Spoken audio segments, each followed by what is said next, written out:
Time हो रहा है रात के 12:18। रूम एकदम शांत है, लाइट बंद है। आप बस सोच रहे हो कि एक लास्ट रील देखता हूँ और फिर बस सो जाता हूँ। उसके बाद में आप स्क्रॉल करते हो, फनी रील्स, फिर सस्पेंस वाली रील्स, मोटिवेशन रील्स। आपको लगा 15 मिनट हो गए, अब मैं सो जाता हूँ। फिर आपकी नज़र घड़ी पे जाती है, टाइम हो रहा है 1:07। तब आप अपने आप से एक सिंपल सवाल पूछते हो, जो मैंने पहली रील देखी थी वो क्या थी? आपका दिमाग ब्लैंक, थोड़ी सी ब्लर इमेज आपको याद आती है, लेकिन क्लियरली कुछ याद नहीं आता है। ये सिर्फ एक नॉर्मल भूलना नहीं है, ये शैलो इनकोडिंग है। आपका ब्रेन इंफॉर्मेशन को डीपली स्टोर ही नहीं कर रहा है। और एक और इंटरेस्टिंग बात, शायद इस वीडियो को एंड तक सिर्फ 15 से 20% लोग ही देख पाएंगे। बाकी 3 से 4 मिनट के बाद अनकंफर्टेबल फील करेंगे और बिना ही रीज़न इसको स्क्रॉल कर देंगे।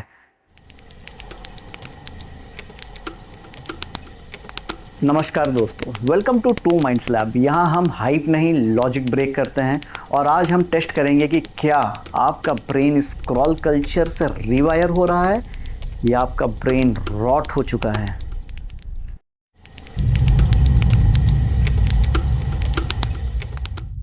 चलिए आपका एक मेंटल फोकस टेस्ट करते हैं। मैं स्क्रीन में आपको 10 सवाल दिखाऊंगा। उन 10 सवाल के आपको आंसर देने हैं, सिर्फ यस में और नो में।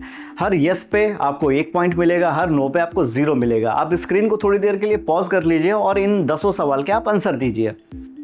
अगर आपका स्कोर 0 से 2 है तो आपका फोकस सिस्टम स्ट्रांग है, लेकिन फिर भी इस वीडियो को आप एंड तक देखना, क्योंकि मैं बताने वाला हूं कैसे आप उसको प्रोटेक्ट करते हैं। अगर आपका स्कोर 3 से 4 है, अटेंशन फ्रेगमेंटेशन स्टार्ट हो चुका है। ये अर्ली वार्निंग स्टेज है आप लोगों के लिए। और अगर आपका स्कोर 5 या उससे ऊपर है तो इसका मतलब आपका ब्रेन डीप फोकस लूज करना स्टार्ट कर चुका है। ये सडन डैमेज नहीं है, ये स्लो शिफ्ट है। और अगर आपने ध्यान नहीं दिया तो अगले 2 से 3 साल में फोकस आपके लिए एक लग्जरी बन जाएगा। लेकिन अगर आप अभी भी ये वीडियो देख रहे हो तो आपके लिए गुड न्यूज़ है, आपका डीप फोकस सिस्टम अभी जिंदा है। अब समझते हैं ये क्यों हो रहा है। स्टैनफोर्ड के रिसर्च ने मीडिया मल्टीटास्किंग की रिसर्च करी। उन्होंने ऑब्जर्व किया कि हैवी मल्टीटास्कर का सस्टेन्ड अटेंशन वीकर हो जाता है। उनको इररिलेवेंट इंफॉर्मेशन फिल्टर करना मुश्किल हो जाता है। रील्स क्या है? हर स्वैप एक कॉन्टेक्स्ट स्विच है। अमेरिकन साइकोलॉजिकल एसोसिएशन कहता है हर टास्क स्विच कंजेक्टिव कॉस्ट लेता है, मतलब ब्रेन को हर बार रीसेट करना पड़ता है। सोचो, अगर आपने 30 रील देखी तो ब्रेन को 30 रीसेट करने पड़े। ब्रेन डेप्थ प्रैक्टिस नहीं कर रहा है, सिर्फ नोवेलिटी डिटेक्शन प्रैक्टिस कर रहा है। और ब्रेन जो रिपीट करता है वही स्ट्रांग होता है। यूनिवर्सिटी ऑफ शिकागो की एक स्टडी, जिसे ब्रेन ड्रेन इफेक्ट कहा गया है, बताता है कि सिर्फ फोन का पास में होना भी कंजेक्टिव कैपेसिटी रिड्यूस कर सकता है, इवन इन साइलेंट मोड। अब आप इमेजिन करो, आप एक्टिवली स्क्रॉल किए जा रहे हो, आपकी जो वर्किंग मेमोरी है वो कॉन्स्टेंटली डिवाइड हो रही है। इसलिए आपकी जो पहली रील थी, जो मैंने स्टार्टिंग में बात करी थी, वो ब्लर हो जाती है, एनकोडिंग वीक होती है, मेमोरी स्ट्रांग बनती ही नहीं है। बाय द वे, अगर आप अभी भी देख रहे हो तो आप डिसिप्लिन माइनॉरिटी में हो। अब मैं बताने वाला हूं सबसे डेंजरस पार्ट। हर रील एक अनप्रेडिक्टेबल रिवॉर्ड देती है आपके ब्रेन को, जिससे कि डोपामाइन हिट होता है। जैसे आपको नहीं पता कब नेक्स्ट रील फनी होगी, कब शॉकिंग होगी, कब आपकी पॉलिटिकल रील आ जाएगी। ये वेरिएबल रिवॉर्ड सिस्टम है। ब्रेन अनसर्टिनिटी को पसंद करता है, इसलिए स्क्रॉलिंग एडिक्टिव फील होता है।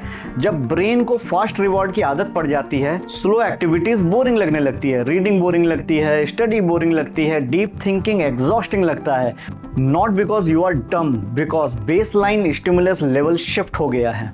तो क्या ये परमानेंट है? क्लियर कर देते हैं।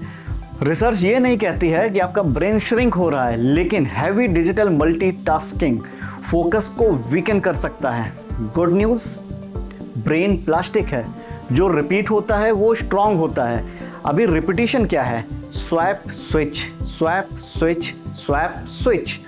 डायरेक्शन गलत है, डैमेज परमानेंट नहीं है। सो अब बात करते हैं रिवर्सल प्रोटोकॉल पे। मैं आपको 5 स्टेप बताऊं। First 30 minute after waking up, no scrolling. रोज एक वीडियो पूरा फुल वॉच करो बिना स्किप किए। नोटिफिकेशन बंद कर दो एक्सेप्ट एसेंशियल एप्स। रोज एटलीस्ट 5 पेजेस बुक रीड करिए या कोई भी आर्टिकल रीड करिए। रोज 10 मिनट बोर्डम को टॉलरेट करो बिना फोन के। इनिशियली अनकंफर्टेबल लगेगा बिकॉज ब्रेन फास्ट स्टिमुलस की आदत डाल चुका है, बट 2-3 वीक में नोटिसेबल डिफरेंस आएगा। फोकस इंप्रूव होगा, मेमोरी इंप्रूव होगी। अगर आप इस वीडियो को एंड तक देख पाए तो आपका ब्रेन गोल्ड फिश मोड में नहीं है, आपका डीप फोकस सिस्टम अलाइव है। अब डिसीजन सिंपल है, आप अपने ब्रेन को स्क्रॉल के लिए ट्रेन करोगे या कंट्रोल के लिए। Thank you for watching full video. अगर आपको ऐसे लॉजिकल रिसर्च बेस्ड वीडियो पसंद है तो आप प्लीज़ फॉलो करिए हमारा चैनल टू माइंड्स लैब। या हम इमोशन मैनिपुलेशन नहीं करते, मेंटल क्लैरिटी बिल्ड करते हैं। इस पेज को लाइक करो, अपने सारे दोस्तों के साथ में शेयर करो और ऑनेस्टली अपना स्कोर ज़रूर कमेंट में शेयर करना कि आपका क्या स्कोर था। लेट्स सी कितने लोगों को 5+ मिला।